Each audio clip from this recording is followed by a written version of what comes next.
हिकिड़ी बेवा औरत सां निकाह कयो आहे ऐं उन बेवा औरत जी पहिरें मुड़ुस खां हिकु नौजवान धीअ आहे, छा उहो शख़्स बेवा औरत जी धीअ सां पंहिंजे पुट जो निकाह कराए सघे थो?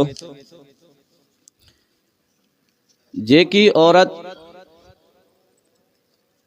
अॻ में शादीशुदा हुजे ऐं उन पहिरें मुड़ुस खां उन्हनि जी धीअ हुजे, उहो मुड़ुस उनखे तलाक ॾिए थो या वफ़ात करे वञे थो। हाणे इहा औरत जॾहिं ॿिए शख़्स सां निकाह कंदी ऐं उन ॿिए शख़्स जो जेकॾहिं जवान पुटु आहे त उन जवान पुट सां पंहिंजी धीअ सां जेकी पोइले मुड़ुस खां हुई उन धीअ सां निकाह कराइणु जाइज़ आहे। वजह छा आहे?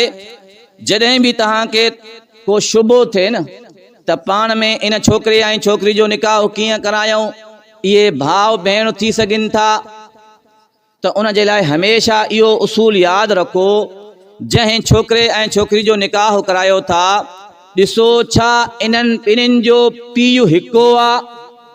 जेकॾहिं पीउ हिकु आहे तॾहिं बि निकाह जाइज़ न आहे। पीउ अलॻि अलॻि आहे, माउ हिकु ई आहे, यानी जंहिंजे पेट मों माउ त चइबो शरीयत में उन खे आहे जंहिंजे पेट मों माण्हू ॼाए। बाक़ी तव्हां जंहिंखे बि माउ सॼो उहा लफ़्ज़ी माउ आहे, हक़ीक़ी माउ न आहे। जेकॾहिं उन्हनि जी माउ हिकु ई आहे तॾहिं बि निकाह जाइज़ न आहे। जंहिं शख़्स ही सवाल पुछो आहे, सवाल मुताबिक़ उन छोकिरे ऐं छोकिरी जी माउ बि अलॻि अलॻि आहे, पीउ बि अलॻि अलॻि आहे। इन करे उहे पाण में भाउ भेण नथा थियनि, तॾहिं इन्हनि जो निकाह पाण में जाइज़ आहे। सही तलाक जी इद्दत ऐं मुड़ुस जी वफ़ात जी इद्दत हिकु ई आहे या ॿी आहे? जॾहिं कंहिं औरत जो मुड़ुस वफ़ात करे वञे त उन जी इद्दत आहे 4 महीना 10 ॾींहं। ऐं जंहिं औरत जो मुड़ुस वफ़ात न करे वियो आहे बल्कि उन पंहिंजी घरवारी खे तलाक ॾिनी आहे त तलाक जी इद्दत आहे 3 माहवारियूं, यानी 3 मरतबा औरत नापाक थी वरी पाक थी वञे त इहा उन औरत जी इद्दत आहे। जंहिंखे माहवारी नथी अचे त उहा 3 महीननि ताईं इद्दत गुज़ारींदी। त मुड़ुस जी वफ़ात में इद्दत अलॻि आहे, मुड़ुस जी तलाक में इद्दत अलॻि आहे। साईं हिकिड़े शख़्स पंहिंजी घरवारी खे 3 तलाकूं ॾेई छॾियूं। हाणे उन्हनि जो पाण में ठाव थी वियो आहे ऐं दोबारा पाण में निकाह करणु चाहिनि था, हिन जो छा तरीक़ेकार आहे? जंहिं शख़्स 3 मरतबा पंहिंजी घरवारी खे तलाक ॾेई छॾी, यानी 3 तलाकूं ॾेई छॾियूं, त उहा औरत हाणे उन जे लाइ हराम थी वई, मुग़ल्लज़ा थी वई।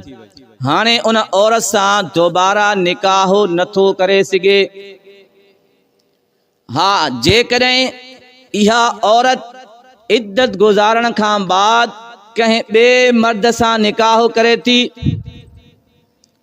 ऐं उन सां ज़िंदगी गुज़ारे थी, बिल इत्तिफ़ाक़ उहो ॿियो मुड़ुस वफ़ात करे वञे या उनखे तलाक ॾेई छॾे, त हाणे उहा औरत इद्दत गुज़ारे करे पहिरें मुड़ुस सां निकाह करे सघे थी। इहो प्रोसेस आहे, डायरेक्ट उन सां निकाह दोबारा जाइज़ न आहे।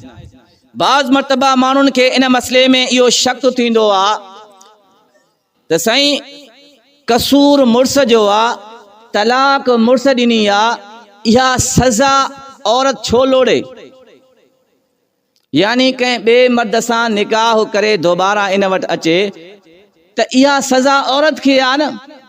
तलाक मुड़ुस ॾिनी आहे, कावड़ मुड़ुस खे आई, इहा ॿिए शख़्स ॾे वञी करे पोइ छो अचे? इहा त औरत खे तकलीफ़ ॾिनी।